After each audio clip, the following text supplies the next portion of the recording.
Okay, so let's just actually go through the Ionitis result and just walk through it. So this is a 2x2 table. The existence of this true relationship in this sort of abstract way is captured in the yes-no. These are relationships that exist. Okay, so that's the yes-no on the, in terms of the columns. In terms of the row, this is the case where I reject the null. I have a research finding that rejects the null. That's the yes row. The no row is I don't reject the null. So that's the 2x2. The box here is the likelihood that I reject the null and have a true relationship. Like I reject the null when I should reject the null. That's an important quantity. C is the number of studies, and it's going to kind of drop out anyway when we take a ratio in a second. So don't worry about C.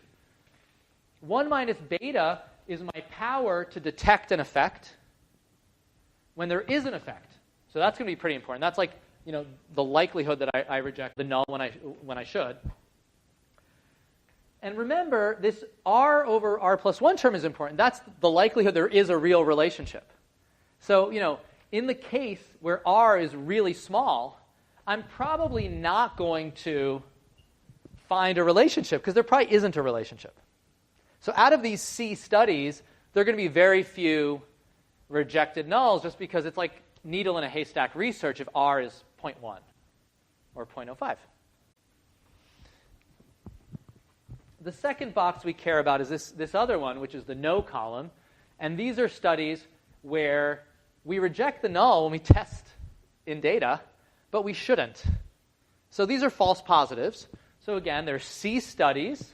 The false positive rate is alpha. But this one here is the odds that there is no relationship, but I'm getting a false positive on these C studies. So it's alpha times 1 over R plus 1.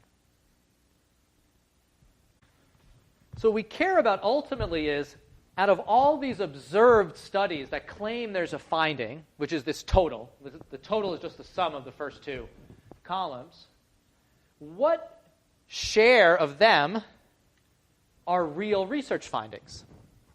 So it's the ratio of the box on the left to this highlighted box on the right. Out of all the findings in the literature, so these are the findings in the literature that say there's an effect, how many of them are real?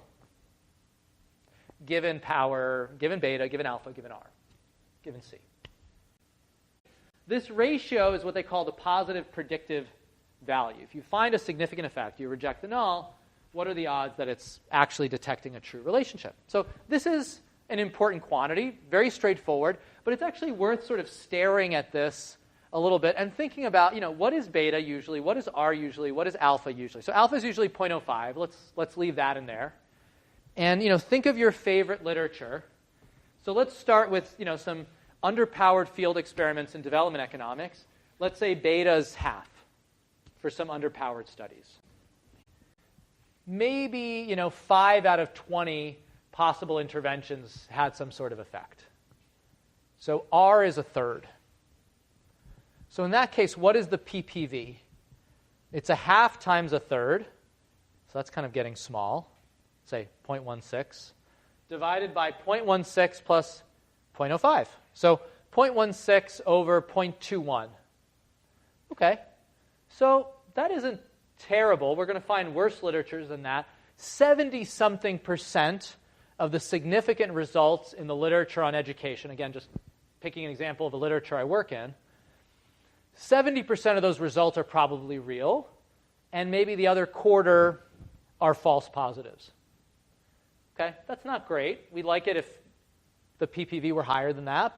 I mean, the social psychologists would say 1 minus beta is usually 0.2, and people are testing wacky stuff where R is 0.1.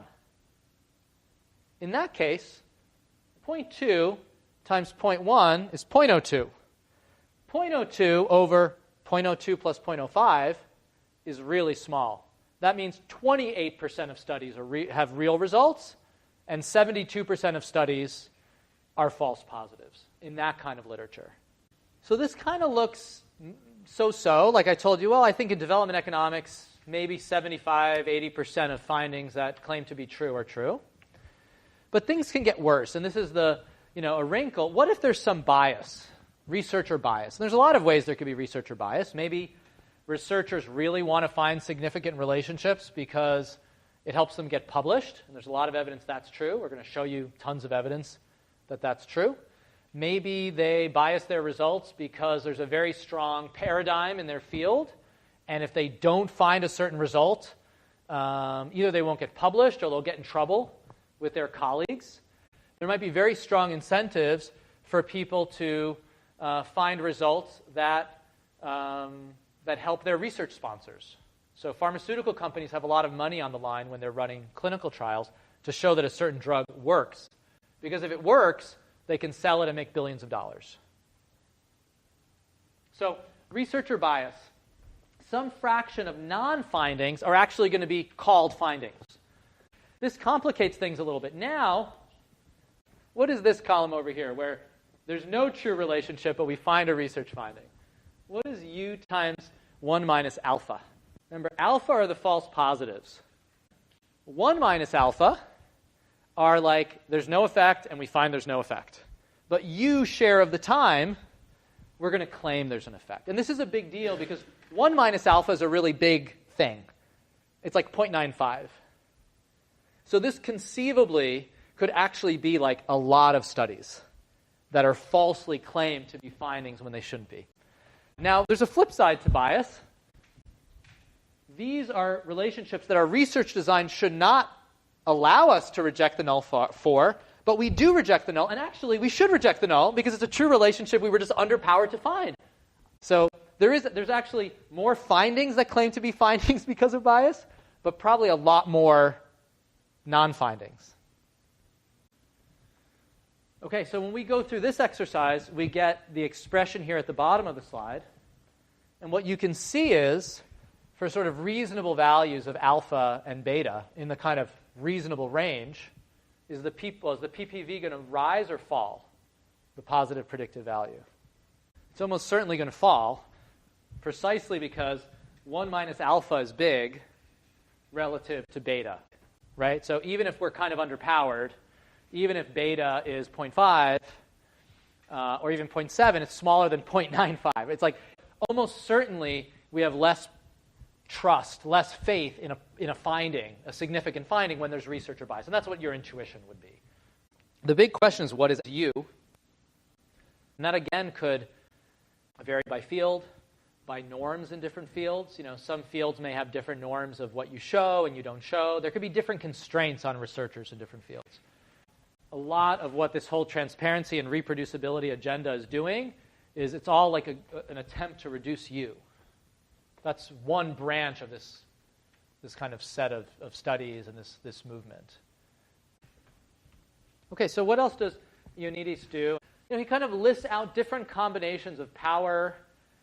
R, again, is this notion of plausibility and bias, and gives examples in different literature. So this is kind of neat. Now, it's very medical focused, as you can see, unfortunately. It would be kind of neat to put together the equivalent, what our prior is in different social science fields. But his best case is like, imagine you have a well-powered study, 80% power, in a field where there's sort of even odds that there's an effect. R equals 1, and maybe a little bias. Then if you see a result, you can be pretty confident it's true. So this is sort of his best case. But then he looks at some other cases that may be more typical. Like, remember in social psychology, maybe there's a lot of really underpowered studies, 0.2. Maybe there's a lot of needle in a haystack research. They're looking for kind of really weird effects and a fair amount of bias. Then, maybe only a quarter of the results are believable. And that's a big difference. That means the typical result you read about you should throw out. But, I don't know if you guys have, like Google News on your phone or on your computer. You get like the science highlights from the day. I look at the science highlights for the day, and like 3/4 of them I'm like, that's crazy. That can't be real. And maybe I'm just a cynic, or maybe, we're in this kind of world